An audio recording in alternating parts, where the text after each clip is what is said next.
The war is over, the healing has begun, or so the Gillard government would have us believe in the wake of the political ructions of the last few days. But a crucial test will be whether some of the ministers who tried to roll the Prime Minister are punished. As political editor Heather Hewitt reports, the reshuffle to shape the new ministry is underway. If you want to heal the wounds, then they've got to be healed and they've not got to be opened up again. It's decisive. The party accepts the decisiveness of its victory, and quite frankly, everyone wants to get on with it. The business of getting on with government begins today. The past is the past, and I'm looking to the future. The morning after, and life was now supposed to resume as normal, we were told, even if some in the battle-scarred Labor Party are still licking their wounds. A lot of Australians would be scratching their heads this morning and thinking, what was that all about yesterday? Sabra, I think Australians understand what it was about. Clearly, Labor needed to resolve the leadership contest. It was resolved yesterday. And as I said yesterday, we are now getting back on with the job.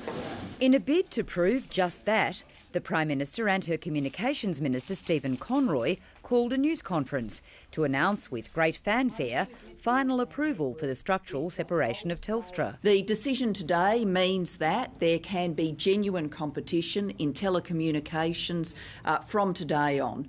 But it particularly means that we are able to deliver the national broadband network with the wholesale price around the country that we have promised. The Prime Minister bore the look of someone who'd had a heavy weight lifted from her shoulders, and her supporters were all too ready to point this out. The Prime Minister is showing a new assertiveness. That will be demonstrated in the way in which she constructs the Cabinet. The healing process has begun. Let her show the leadership that's necessary. While Julia Gillard may now feel she carries the authority lacking almost from the moment she ousted Kevin Rudd and then had him breathing down her neck, the healing process is not going to be easy. Central to it will be her ministerial reshuffle, expected to be announced this Friday.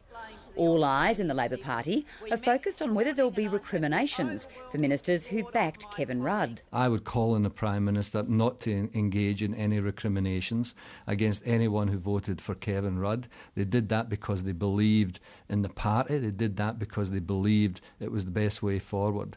And any recriminations, I think, would be wrong. Kevin has called for no retribution. I don't believe in the circumstances of these things we should be doing other than trying to heal the way forward. But it's also got to be the impetus off the back of the decisiveness of the win. In other words, Julia Gillard has got to get this right, but she can do whatever she likes. And of the 5 ministers who voted for Kevin Rudd yesterday, Manufacturing Minister Senator Kim Carr and Minister for Disaster Management Robert McClelland are the ones who should be worried. They were already in the Prime Minister's sights when she demoted them in the last reshuffle. I'll announce the reshuffle when I announce it, and I won't be engaging in commentary on the period in between. While the Prime Minister is keeping her own counsel, she's getting plenty of advice from her closest supporters and advisers, such as the Foreign Affairs portfolio should be returned to Defence Minister Stephen Smith if he wants it, because he bowed out gracefully to make way for Kevin Rudd back in 2010. Also in the mix is the vacancy created by Senator Mark Abib's shock resignation. Julia Gillard would clearly like to see a strong candidate with ministerial potential to fill the vacancy. As some in her ministry complain, the Senate has become an ALP dumping ground for union hacks and time servers. The Prime Minister will be paying close attention to the selection process for this vacancy. We, and by we I mean Labor and me as Prime Minister, will present a candidate who's got the attributes and capacities to add to the Labor team. We've got a lot of work to do. They sure have, and the biggest task of all will be to try to win public confidence, or at least some semblance of respect. Political editor Heather Hewitt.